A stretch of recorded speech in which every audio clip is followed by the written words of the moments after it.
Well, I got a few different things to go over, and I'm not sure where to start here, but okay.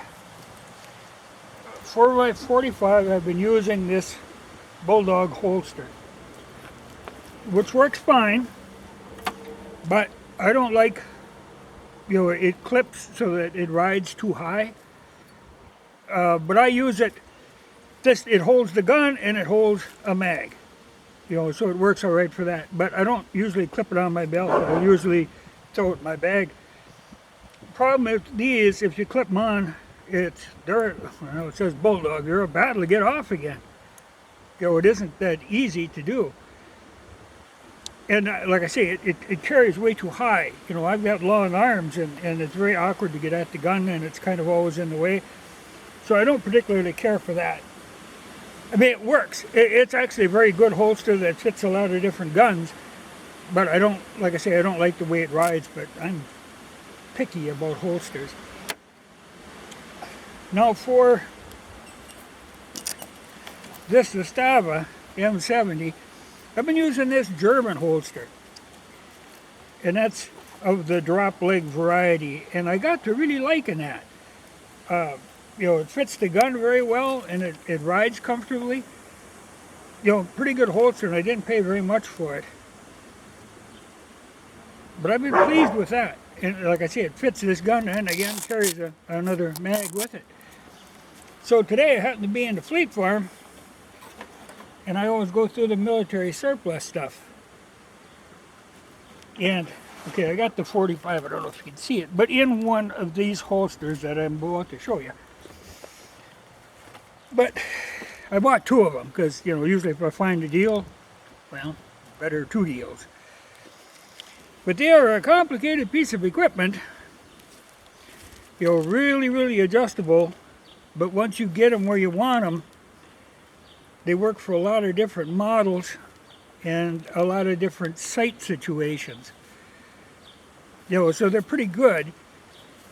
They kind of fold like that, and then this wraps around, but it gives you a lot of options in angles and positions on it. So it works pretty good. Explorer Tactical is the brand, and I think they're $15 item. Yeah, and they are even on eBay. I looked just to see what they would be priced at. But that ain't a bad holster, particularly for people who have, weird sights and stuff. It might be worth, because like I say, you can, you could really crank them back if you needed to clear a particular type of sight. And these straps that go around your leg, like this one, they're a doubled over elastic kind of deal, which is all right. These are a little different. They don't stretch, but it's some kind of rubber coated stuff. So it stays in place very well, once you get it in position. But for 15 bucks, not a bad holster. Though it's still not ideal. I still like to carry up like this, and I've got a different one coming, and I'll show you that when it gets here, but not a bad holster. Well, especially for $15. I should have brought out that one that came with the Springfield, is this little clip thing that goes on your belt. And man alive, that's more of a trap. You put the gun in there, you can't get it back out. And, there again, carries way too high. Okay, this is the deal. I needed something kind of like this. And I picked it up in the surplus section. But it's a French military ammo pouch. And it's leather and heavy canvas. But what I'm glad to see, I always carry my ammunition in these boxes. All of my reloads are done in these boxes. And they slip open. If you drop one, they tip and everything flops out on the ground. But this particular thing is the right size to carry those, so I can actually carry 4 of those. So 80 rounds in this one box. And in there very securely, because there's a flap that goes over and then it buckles down. So not a bad deal. I think it was like 20 bucks. And I'd swear it's new. I can't see any wear on any other leather or anything. But it's French military surplus. But that was cool. Oh, I don't know if you can see. I'll show you. That's the hat I'm wearing. Okay. Austrian. Now, I have the winter Austrian cap. But here come the summer ones. $3.95. So I bought a couple of them. Very nice, very lightweight. You know, you could roll one of these up, jam it in your pocket. Pretty good cap for that price. All right. Well, I'm at it. I'm going to answer a couple of questions somebody had. I noticed somebody made a comment on this carpenter's axe, asking if it would be a good bushcraft axe. Now, I'm not really into this bushcraft stuff. It's one of them things, again, I never heard of until YouTube. Now it's almost a religion on YouTube, but it's got all these rituals and stuff, and people got to have this and you got to have that, and really bushcraft, I think, if you get down to it, it's getting by with what you got. But he asked if this would be suitable for bushcraft. You know what, like I say, bushcraft is getting by with what you got, but really this isn't designed for that. This is really too heavy for that. It is a carpenter's axe, and that's what it should be used for. When a thing is designed, you could make do with it, sure, no problem, but it isn't the ideal tool for it. Like these Husqvarna little hatchets are nice because very light, very handy. But if you feel that you need a bigger one, that regular, what they call that small forest axe, or I don't even remember what they call it, that's a dandy size. You can easily pack. It's just a good all-around axe. That isn't a bad deal, for the bushcraft. I have trouble with that bushcraft. I always think bushwhacker every time I read that. But, the whole idea is to get by with what you got and carry as little as you have to. Just make do. Don't, I remember seeing a video one time where somebody was lugging like 3 axes, to go out and make a little fire and cook a little something. Man, you could have got by with no axes. You don't have to lug 3 of them. But keep it light. This is good small round axe. This is better than people tend to want to bring those big ass knives and hack away with them and pound on them and stuff. This makes more sense. It doesn't weigh any more, doesn't take up much space, and it'll do the job. They're not that expensive. But, like I say, this is a carpenter's axe. I tell you, the handiest for a bushcraft type axe I ever had, I've got it in my trapping stuff, I should have dug that out, but it's an old, it was a hatchet like this, it was a Sandvik, and it didn't have these cheeks on the side, which I do like, it makes it much more stable.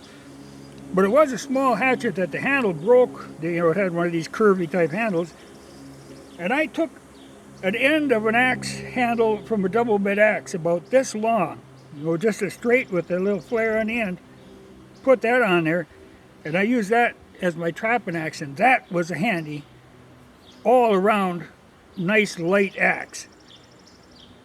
You don't need to get real fancy, but the main thing would be to keep the weight down. You don't want to be lugging something like even this thing is really heavy compared to this one. This is a much lighter axe, and this is just a good size. Not for serious chopping, but for your bushwhacking, this is plenty good.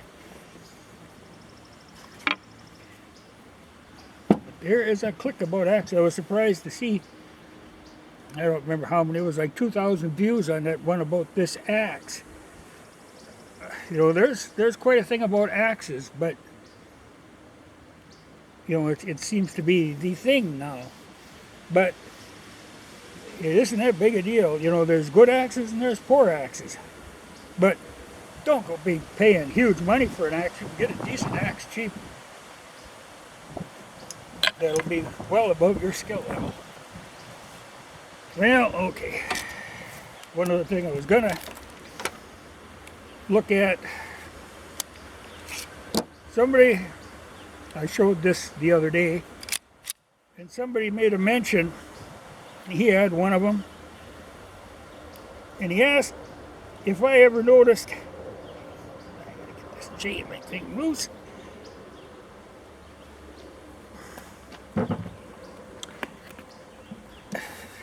He thought he had a problem with like a crack in his barrel.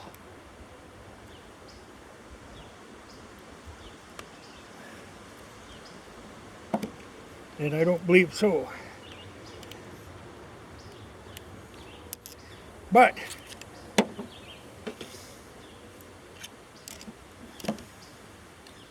he was looking at the machining marks on it, and there was something that looked to him like a crack.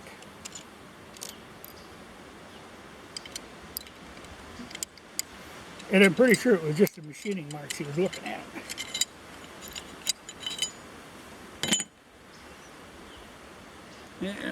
Let's see.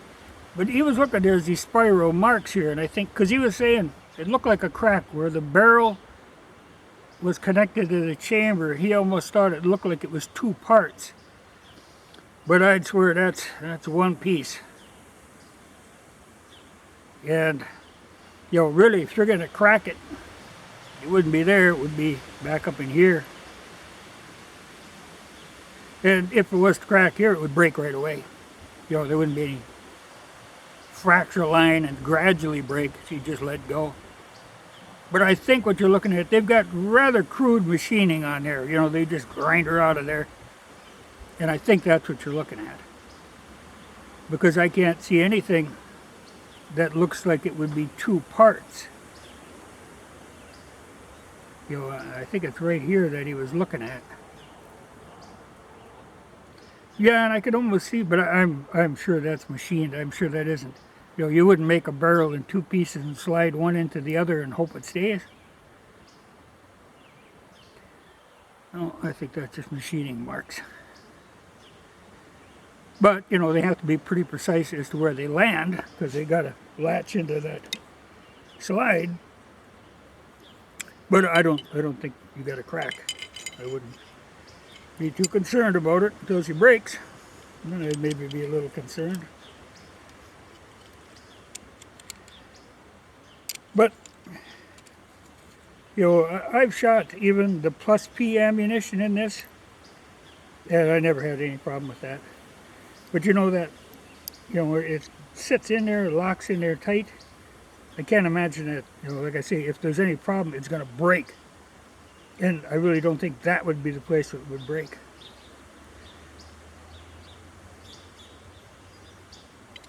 But I could see where you might think that, you know, if you look at the machining marks there. But I'm sure that's, you know, they had the idea they had to go that far. So bang, they went that far, you know. And that little line makes it look like that. But I think it's just machining marks.